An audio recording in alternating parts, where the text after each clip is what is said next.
Hello everyone, I'm Lady and I'm with the Office of Emergency Management for Dover, New Jersey, and today we will be discussing an emergency planning project for hurricanes in Dover, New Jersey.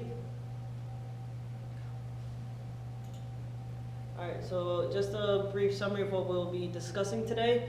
We will be discussing plan objectives and the purpose behind doing this project, the role of the city officials. We will also be discussing risk assessments, budgets, available resources and capabilities, community involvements, plan implementation, shelter.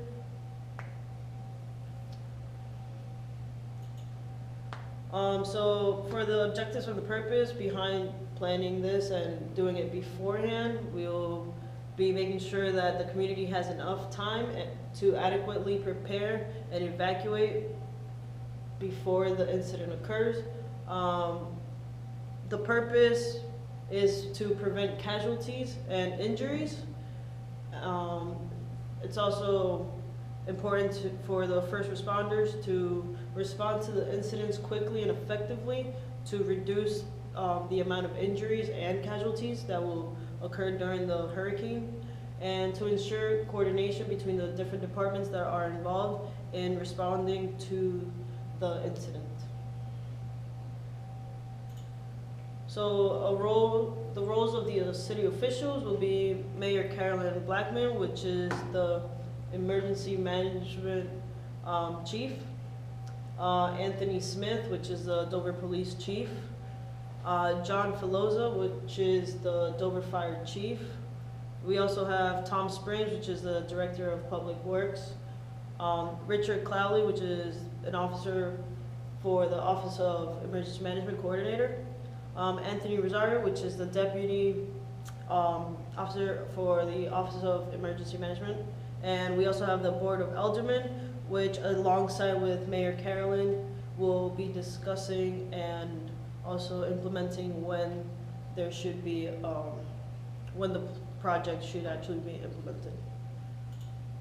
So some of the risks that we'll have during this project will be flooding, which occurs especially in Dover because we have a river that goes straight through the town.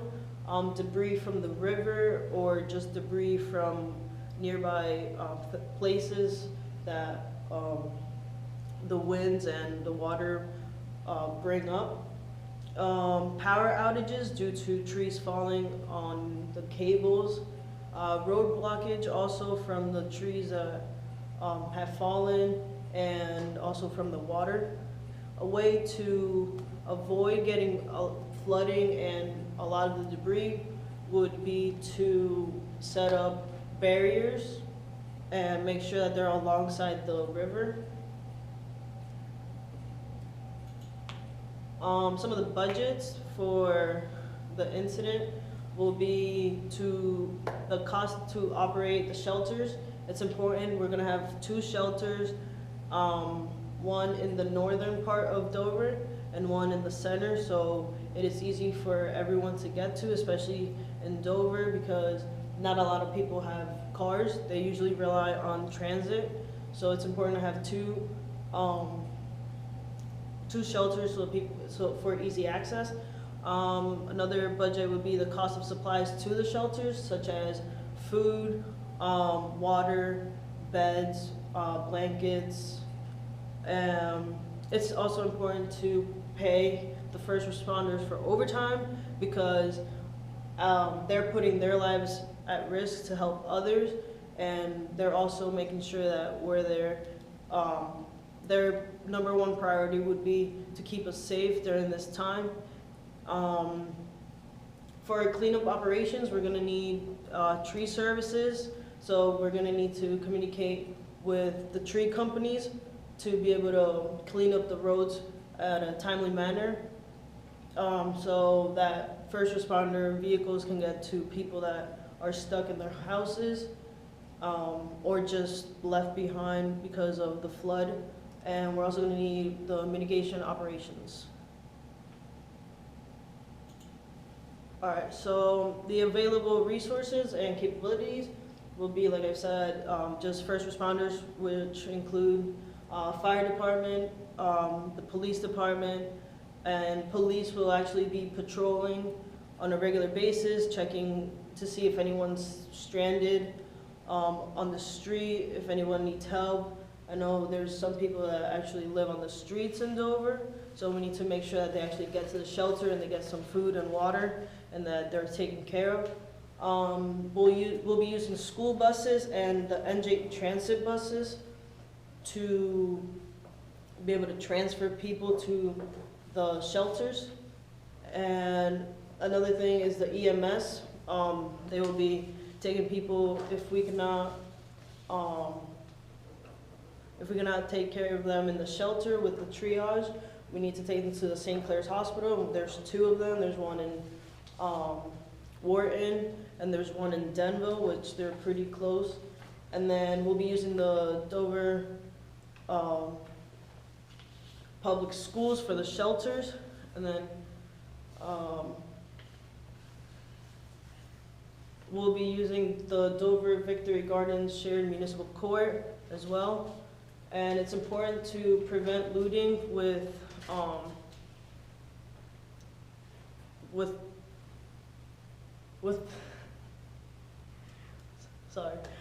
it's important to prevent looting and maintain order, and that will be using the police department and the police officers, especially since they'll be doing regular checks all around Dover. All right, so community involvement, it's important to keep the community alert and have them come to us and talk to us about what they think that is best for them. But by doing that, we'll be using monthly town meetings. It's very important to make them feel like they're welcomed and not just just city officials talking. It's important to get the community involved and let them have a voice. We'll be doing daily updated social media such as Twitter and Facebook, and everyone is involved with social media, so it will be easy to communicate and keep them involved with our planning and all that. Another thing that's important to keep the community involved and alert about what is happening will be to send out a mass pre-recorded messages through phone call, messages, and also put radio announcements daily to keep them alert of what is happening and how the storm is looking. And if they need to evacuate, and also where the shelters are if none of them know. It's also for Dover, since it's mainly a Hispanic community, we're gonna do 2 recordings, which one will be in English and one will be in Spanish for those Spanish-speaking residents.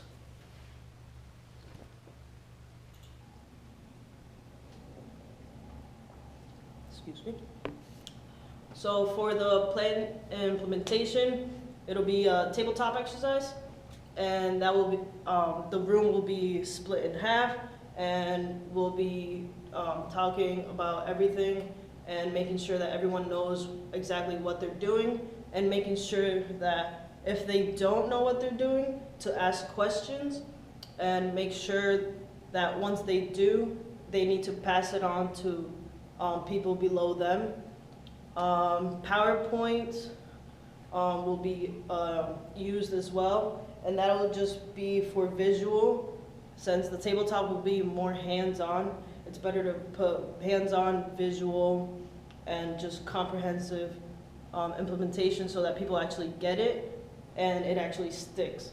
We'll also be doing board meetings for questions and answers that anyone has, so that'll be important as well, because the mayor will actually be involved in the meetings, so she will also be asking the other city officials what to do and what their responsibilities are, so that everyone knows what each person is doing, and that'll make the process go by so much faster and easier.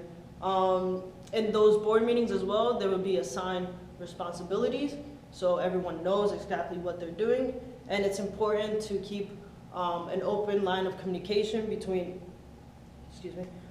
between everyone, so that we all know that what needs to happen. All right, so for the shelter, like I mentioned before, we will be having one in the north part of Dover, which will be the Dover High School, and one in the center of the town, which will be Dover Middle School, and they're both big schools. And for the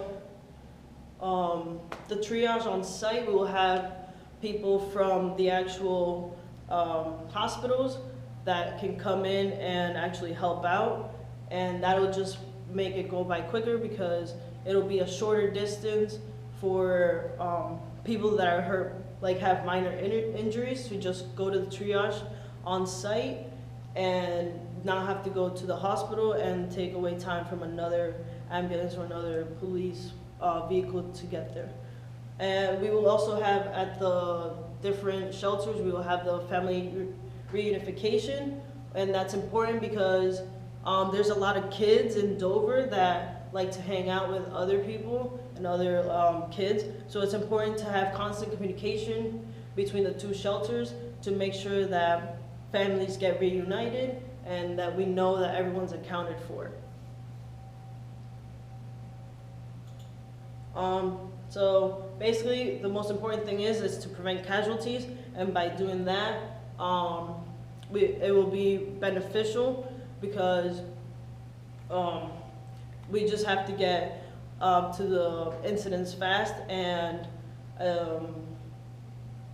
city officials play a huge role in this because they will actually be passing down what they've learned from the planning project. We have to make sure that the first responders know exactly what to do and what their responsibilities are, and that will also help in preventing casualties and injuries. And make sure that the shelters are up to date and that can hold hundreds and thousands of people, since there's about 17,000 people that live in Dover. And that way we can get them back after the storm passes, back to their homes, and everything will be better with the mitigation process. And that concludes the briefing.